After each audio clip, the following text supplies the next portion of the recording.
Good afternoon, Gareth Jenkinson here. I'm the managing editor at Cointelegraph. I think I'll throw this at you, Brian, because there was no mention of a Bitcoin strategic reserve. This is one of the promises that Trump kind of made last year at Bitcoin Nashville. Obviously, we saw the Trump meme coin come out this weekend. In some way, shape, or form, this undermined the work that was being done to put forward a Bitcoin strategic reserve. Do you share that opinion, and do you think that this is still very much on the cards for the US going forward in the next year? Thank you. Yeah, I don't think it undermined anything with the strategic Bitcoin reserve. That effort is still alive and well. Cynthia Lummis in the Senate in the US is really pushing that idea, and I think it would be a good idea for anybody who's not familiar with it. There is a proposal for the US government to start to hold Bitcoin. The U.S. government, like many countries, they hold reserves in a variety of different assets, gold, oil, rare minerals like palladium. And I think they have like maybe 27 different reserves. And so, many governments hold gold. I think they should start to hold Bitcoin, because Bitcoin is essentially the new gold standard. It's, I think, a very core way that you should hold assets and hold value over time. And it's still nascent enough where it has some volatility. It's getting less and less over time, but it still has a lot of upside potential. So I think if the U.S. gets that legislation approved, which I hope they do, the rest of the G20 will follow, and that could be a huge driver of Bitcoin price appreciation. The cryptocurrency industry is set to thrive in the United States. That was a key takeaway from the only panel discussing cryptocurrencies inside the World Economic Forum. Behind me, key figures from the industry painted a very positive outlook as regulatory change takes form underneath Donald Trump in his second presidency in the United States.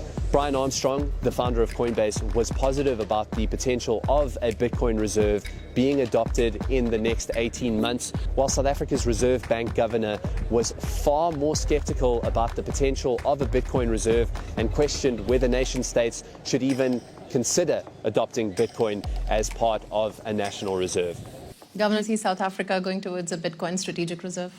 No, I can't quite say. I want to distinguish between the technology that underpins these assets and the assets themselves. As a regulator, we do not regulate technology, we regulate activity. Mm-hmm. So we are technology agnostic. Right. So that's why I had said it's not for governments to decide which assets or which products the consumer should be using. So the technology is very useful. To give you the idea, we piloted a blockchain technology in our payment space with finality in central bank money, and we were able to settle transactions that we settle in a whole day in 46 minutes.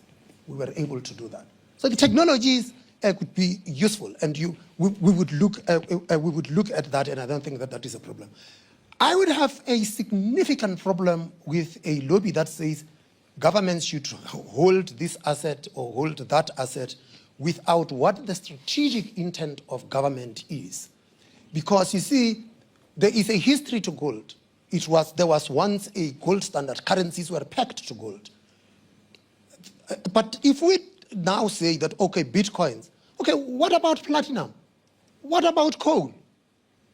Why don't we hold strategic beef reserves or mutton reserves or apple reserves? Why Bitcoin? So it's a public policy issue that we have got to be engaged in. And I would caution against the move then that would say there is an industry with a particular interest in a particular product, and we would like to impose it on society and say society must hold this as a reserve. I would have a fundamental problem with it. So why Bitcoin reserve and not beef reserves and mutton reserves? Anyone wants to comment on that? Well, I think that if you like Neil Ferguson is here, he has a great book on the ascent of money, and he's a historian, and so many things have been used as money over the years. I think it's pretty, this is still maybe a new idea, but I think it's clear at this point that Bitcoin is a better form of money than gold. It is provably scarce, just like gold, but it's more portable and divisible, so you can actually use it. Has higher utility, I would say. And it was the best performing asset of the last 10 years. And so for store of value, I think it's going to be important for governments to hold this over time. It might start with being 1% of their reserves, but I think over time it'll come to be equal to or greater than gold reserves. In terms of the state of the industry, I'd say that it's the dawn of a new day. Yeah. You have to remember that the last 4 years in the U.S., it was a very hostile environment. I think the lack of clarity got weaponized, and some people in the government tried to actually, I think, curtail or kill the industry unlawfully. And so with a new administration coming in, I think we have a path to get clear rules, and we're going to have hopefully legislation passed through Congress, which will bring in a lot of new investment. And so crypto is really in its infancy. I think it's incredibly exciting. I mean, the ETFs have it's broken almost every record of new ETFs of Bitcoin money flowing in. Payments with stablecoins are on a tear. They grew about 300% year over year. In 2024, they did about $30 trillion in payment volume with USDC as a major player there, for instance. And, I'd say about half of the Fortune 500 has some sort of pilot going in crypto. I mean, the largest financial service firms in the world, every fintech, many of the neobanks are all integrating crypto. So this is a technology that's going to update the financial system globally, make it faster, cheaper, more efficient. And it's the long-term impact of this is that it's actually going to increase economic freedom in the world. If you want, we can come back to that topic. But to me, that's one of those important freedoms right up there with speech, which is foundational to all prosperity in society. And if we can actually inject good financial infrastructure to every country of the world for anybody who has a smartphone, plug them into the global economy, I think it's going to lift billions of people out of poverty, and it's going to be very transformational over the next couple decades. I think the Trump effect cannot be denied here. To have the leader of the largest GDP country in the world come out undeniably and say that he wants to be the first crypto president, he wants the industry to be built in America, that he's going to direct every agency of the U.S. government to work towards clear rules which enable innovation. This is unprecedented, and it's hard to deny that effect has. I mean, we just yesterday saw an all-time high price for Bitcoin at 109,000. I think that's largely due to the inauguration. I was there when President Trump gave this speech at the Bitcoin conference, and it was very, very clear if he won the election, things were going to change in the industry. And if you were on the side of the Democrats trying to support them, I was astonished at their reluctance to understand what was actually going on. And if somebody does write a history of this era, it'll be the era where Elizabeth Warren and Gary Gensler got together for some unknown reason. Some of us have some ideas about what they were doing, but they got together and they literally helped the Democrats lose the presidency, the House, and the Senate. And so it was very hard to communicate with them at that time what they were doing. But what I will say, and I have to respect Mr. President Trump for this industry is here to stay, and there are properties in this industry. There's companies like Circle, companies like Coinbase, Franklin Templeton, Stellar, that are going to advance the technological innovation in the world of transactions. They're going to speed them up, they're going to make them cheaper, and it's going to unleash an amazing amount of global innovation. And you got to give the president and his team credit for understanding it. And I also think we have put pressure on the Democrats now.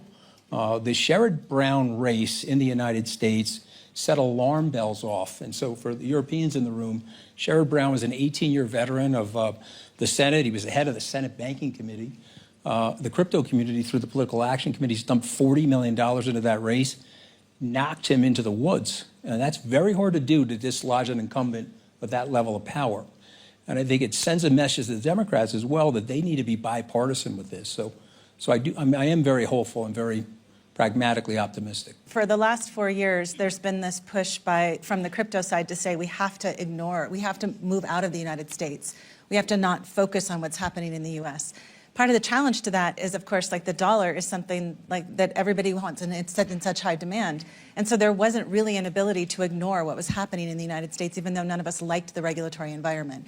And so I think that this is just a signal that the importance is now clear, and we need to be able to create strong regulation that makes sense for the industry and for innovation, instead of trying to, whatever the reasons were for the challenges that we had for the last 4 years. So I'll just say a couple of quick things. Number one, when you vote for Donald Trump, you get the whole thing. Okay, and so don't forget that. So he's pro-crypto, but then you're going to get everything that's associated with Donald Trump. And so, having a Trump meme coin, it could alarm some people, and other people that understand his personality are actually not alarmed, and they see it as part of getting the whole enchilada of Donald Trump. And so my only issue with it, and I asked this question at another event earlier, I said, well, who thinks this hurts the industry and who thinks it helps it? And it was sort of 90-10 that it hurts the industry. And I'll just make this statement. The reason I believe it hurts the industry is that you have older people in politics, older people in policy making that still do not understand the industry. Like, this room, to me, makes me very bullish because it's not full. If this room was full, I'd start to get concerned because there's still people here in Davos that are not focused on what we're doing in this industry. And I want the people who are getting introduced to the industry to meet Brian Armstrong, okay, or Danelle or Jenny. I don't want them to meet the ideas behind the Trump meme coin and the potential negative things that are associated with the Trump meme coin. I just think it's going to slow down some people in the regulatory process. I don't have too much to add. I think you have to be a little bit careful when looking at new innovations because oftentimes they start off looking like a toy, right? Like if you remember the very early internet, there was a lot of blinking GIFs and silly cat photos, and it turned out to be like 20% of GDP, global GDP is now e-commerce, right? So memes are, you could think of them like collectibles, like baseball cards, or you could think of them like artwork. I think people should be able to create artwork and put it out there. And Trump happens to be the most famous person in the world right now, so that's probably why it rocketed up so quickly. So I don't know exactly how this will play out. I mean, memes are actually like kind of the currency on the internet of how a lot of ideas can concisely be communicated in a meme, and humor is a way for people to push against ideas that are no longer popular and sort of to make fun of them a little bit. So I actually think there could be a version of meme coins in the future where people memes are going viral on the internet, but people aren't making money on it. And it's an interesting idea. Anyway, from a Coinbase point of view, we don't try to recommend any assets to anybody. We just have our listing standards. And to your point, anybody who meets the minimum listing standards, we let the market decide at that point.